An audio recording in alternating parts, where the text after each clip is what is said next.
Okay, in this lesson, what I'd like to show you is one of my favorite tools to use in both Photoshop and InDesign, actually.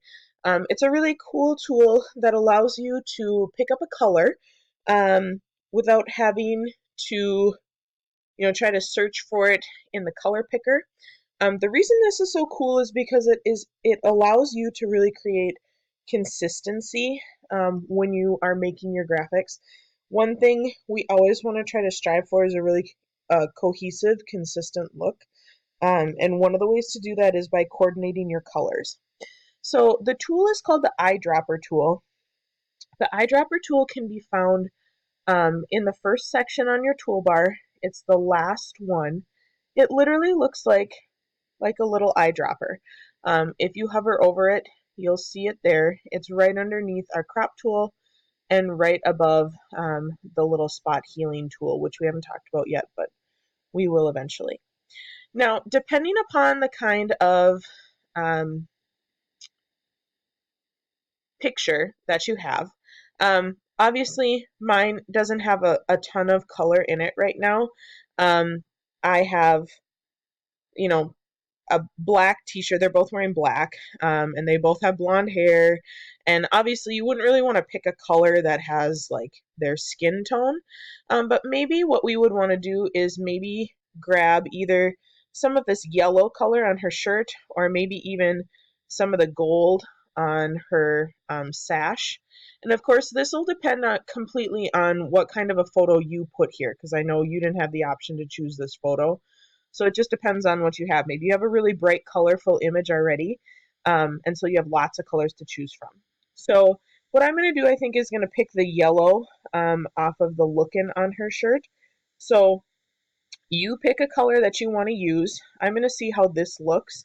So all I do is I go, and if the color you're looking for is really small, you can always zoom in a little bit, and then once again grab your eyedropper tool and then click on any one of those pixels.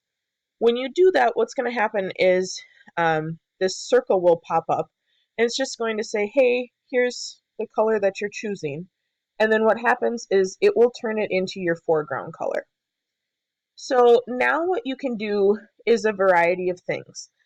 Sometimes, depending upon how I want to use the color, I will double click on my foreground color so I can see what my values are, either for my HSB or for CMYK. Now, when we work in InDesign, and I know we're not there yet, but we always work with the CMYK values. CMYK just stands for cyan, magenta, yellow, and the K is for black. So whichever one you want to put in, it doesn't matter.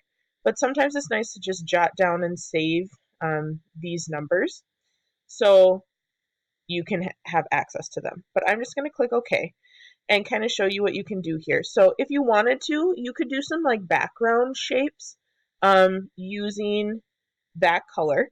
So what I'm actually going to do is I'm going to grab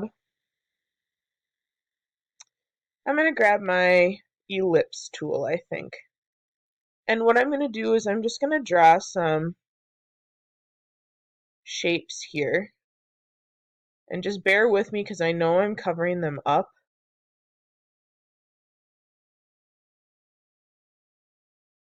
I'm going to draw a few shapes around here. And you can see that they're all matching that kind of yellowy gold that was her color in there. So for the sake of just keeping time moving on this video, I'm actually going to merge all of these together. I'm just going to click on each one and say merge shapes. And so then I get this kind of outline. And what I want to do is I'm going to drag them down below the girl layer. And then I'm going to grab my move tool and just kind of position them so they're kind of popping out behind them. Now, I didn't add anything to those. I just left them as is. So honestly, if this were going to be my graphic, I would probably, add a small stroke to them to kind of help them stand out. Another thing that I could do with those shapes is I could also try like a bevel and emboss and give it a little embossed look here. Something to kind of make them stand out. So again, I don't know that this is my favorite graphic I've ever done, but I am, showing you all the skills that you need. Obviously, you would want to make sure that things go together a little bit better. I would probably pick probably a different color for my pattern and probably a different color for my blue background, but for now I'm just going to leave it and let it be.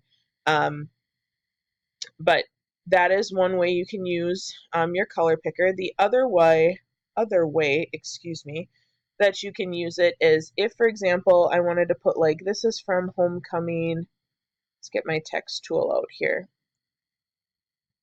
Homecoming. Oh, I got too close. Click down here. This was from Homecoming of 2019. I could change this to a different font. I'm just going to move this up here.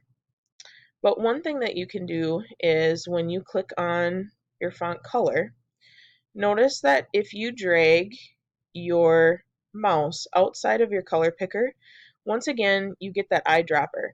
So the eyedropper allows you, like if I wanted to use that same yellow color, I could click on it and it will automatically change my text color to that. So that's a really handy dandy feature to kind of just be able to create some, like I said, some consistency in your graphic by coordinating those colors a little bit more. Can be really helpful. So I just transformed. I did a quick Control T to transform, and you can also, in case I haven't showed you this, you can transform, you can stretch text because it's just editable pixels. It doesn't really matter if you hold your shift key. I mean, it's nice because it keeps it proportional, but if you don't, it's not the end of the world. So that allows us a quick way to kind of